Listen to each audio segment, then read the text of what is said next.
Barcelona, Spain for 3 years. But let's back up. Before I ever came to live in Barcelona, I read the book 4 Hour Work Week. I was instantly inspired to change my life.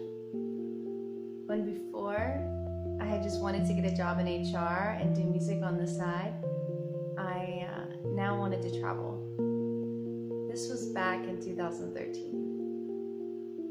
Tim Ferriss, the author of the 4 Hour Work Week, was one of the first people to sell the digital nomad dream. Sure, there have always been people living this lifestyle, but since you wrote the book, it's now something most millennials aspire to. And routine, foundations, and safety have all become akin to mediocrity, being unfulfilled, and imprisonment. Yeah, it's easy to feel like you're in prison when you live in the USA. In prison because I was always in competition with others to make the most money, and physical prison because you can't leave your job for more than a week. Unlike living in Europe, there's no such thing as being able to take a break from your life and spend some time in a country for a month or a few months to learn the language. Employers think you're crazy if you say you want to even take off 2 weeks in a row for a trip to Australia. So I got out. But then in Barcelona, I still felt trapped.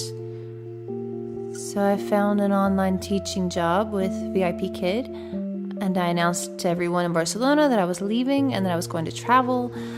And after the first month, I realized I didn't want to be a digital nomad after all. And this is why.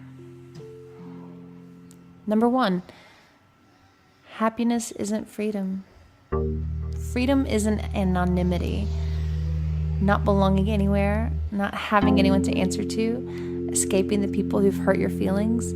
It isn't going to solve any of your problems. You have to learn to deal with everything head on. Number 2, it's not even necessary anymore to live in a foreign country to learn the language. You can always take online classes through video chat if you want to learn a language. Living in a foreign country doesn't mean you're actually immersed in the language. Unless you go to a remote area where most people don't want to live anyway, you're going to find people who will want to speak English with you, especially in Spain and especially in Barcelona. I spoke English there the majority of the time. In France, I haven't spoken as much English, but I also haven't been able to make friends as easily because I'm a digital nomad and I'm working in my Airbnb, and it's hard to find situations to meet people here. Number 3, you're just wasting your time. It's one thing if you're using this experience to do a project or to attend a university, but traveling to find yourself or because you still don't know what you want to do isn't going to make it any clearer. You can spend your whole life searching for the person that you'll never be.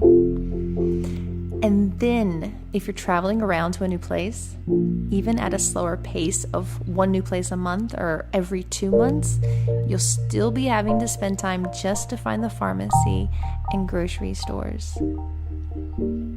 You have to find the right apps on your phone for public transportation. Oh, and Google Maps doesn't really work in France. You need to download Move It. Link below in the description. You waste time that you could spend on your creative pursuits just trying to survive. Number 4, it's very lonely. I made the mistake this year of traveling to France for the summer. Either you travel to places that are international hotspots for other nomads and not really integrate into the culture, or you travel to places that aren't very international and everyone has had their close clique of friends since they were in grade school. So either way, you're screwed. You start to feel really alone, or at least I did. And in the moments where you do make friends, it's the most gratifying experience ever.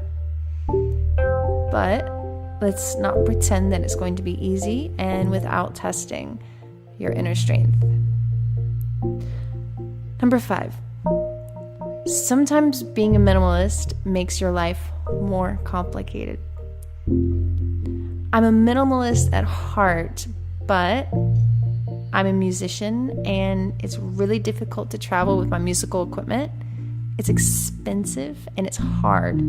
Just buying items like bikes, fans, blankets, heaters, cookware, to only throw them away when you need to travel again. I'm looking forward to the day I can just put my things in one place and collect old vintage keyboards and guitars. Number 6.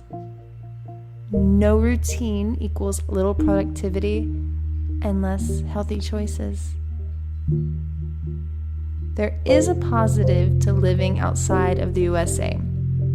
You will usually be eating fresher food and of better quality. Your portions will be smaller and sugar won't be unnecessarily added to everything. But traveling around so much makes it harder to stick to good decisions. A lot of people get caught up in the party lifestyle and start drinking too much.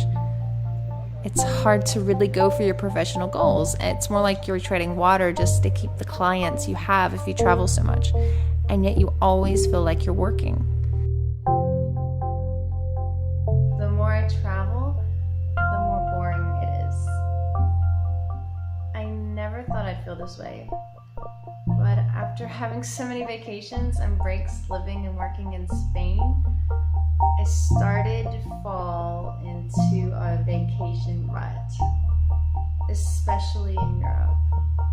Rick Steves and his guidebooks make it all seem so interesting, but everything started to seem the same, especially in Europe. Every city in Europe can be summarized as having the same things. A few cathedrals, some examples of historic architecture, Roman ruins, modern architecture, and perhaps a museum of modern art, a Picasso museum, and a cafe where Hemingway used to drink. And sure, just staying in your bubble and staying in your hometown with your closest friends isn't going to help you grow either. But don't believe all the hype that you're wasting your life if you're not traveling around. Maybe freedom is just another word for nothing left to lose.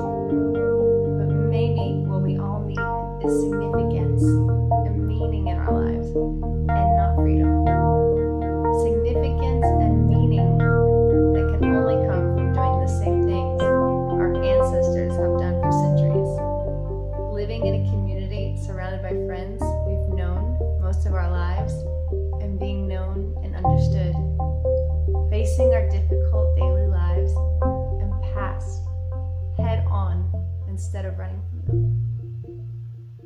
Thank you for listening.